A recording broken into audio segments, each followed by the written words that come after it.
They are attempting to rewrite history right in front of your eyes, and no one is seeing it. Very few people are seeing it. Revisionist history is a psychological operations technique where you can go back and change little pieces of history and make it a little bit more palatable so that the story, the lie, that you are trying to make someone believe today seems more believable. We see this in the story of Brazil and Venezuela. See, what happened in Brazil was the desired outcome in Venezuela. They sweep somebody like this, pro-military guy, ultra-conservative, into power to do the U.S.'s bidding, blaming all of the economic malaise and social upheaval on evil, terrible, horrible socialism. In fact, in the man's speech, and I don't want to misquote him here, he was quoted as saying that he was going to liberate Brazil from socialism. Well, given that the man who was just in charge was center-right, Michel Temer, and the reason Brazil was in the position it was twofold: Odebrecht, the scandal, and the cratering of oil prices in 2014 and 15, you can't really say it was the fault of socialism. You see, that was the idea here. Nobody caught this psychological operation when it happened. 2017, how could there be such civil unrest, and how could people possibly be starving in the world's richest country?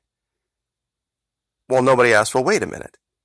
Hugo Chavez took over in 99. This is 2017. How could 18 years of socialism led to the world's richest country? Because it was an overnight thing in Venezuela. It didn't happen over time.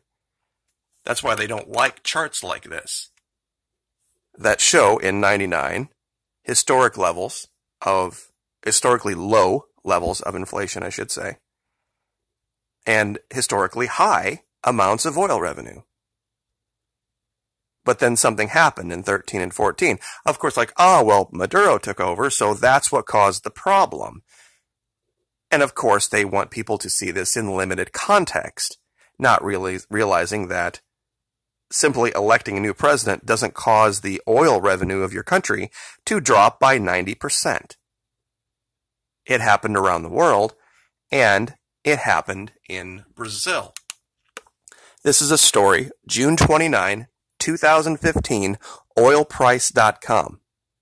Now, were they blaming evil, terrible, horrible socialism on the problems in Brazil then? No. Low oil prices and a massive scandal in Brazil threatened the country's ability to fulfill its expected role as a source of future oil growth. Now, there's some people out there going, well, Roussef and De Silva and all this. Roussef and De Silva didn't cause the Odebrecht scandal. Odebrecht is a business. It's a big construction firm that was caught rigging, bidding, and bribes, and it touched literally every country in South Central Latin America, Panama. The president of Peru, Pedro Pablo Kuczynski, had to resign. There were lots and lots of people. It had nothing to do with those two. But primarily the big problem was the collapse of oil prices, and it says this right here. The collapse in oil prices sapping the company's revenue. Petrobras, speaking of here, the state-run oil company in Brazil. High costs and the complexity of tapping pre-salt oil prompted a more modest assessment last year. In September 2014, Brazil lowered its forecast to 4 MBD in oil production by the end of the decade. But now that looks unrealistic. Petrobras is the most indebted oil company in the world, with total debt reaching $124 billion as of the first quarter of 2015, even more so than PDVSA. This is what I have tried to show, that around the world, in 2014, when the U.S., Saudi Arabia, Iraq, UAE, and a couple of their other allies, and OPEC got together, and they decided, you know what, we're going to collapse the price of oil in order to make it easier for U.S. oil companies to enter the market. See, prior to that, 1975 to 2015, the U.S. had a policy that U.S. oil companies could only sell oil here in the United States. And it was kind of a roundabout way of having a state oil policy. Pemex in Mexico, Petrobras in Brazil, PDVSA in Venezuela. China has one, Aramco in Saudi Arabia. They all have the idea that the resources of their country belong to their people. The U.S. no longer has that. And that's something that most Americans don't realize. That the resources that should belong to you, the wealth that should belong to you, is being given to very few people. Because of what happened in 2015. It was a roundabout way of doing it back in those 40 years after the crisis, the oil crisis in 73 to 75.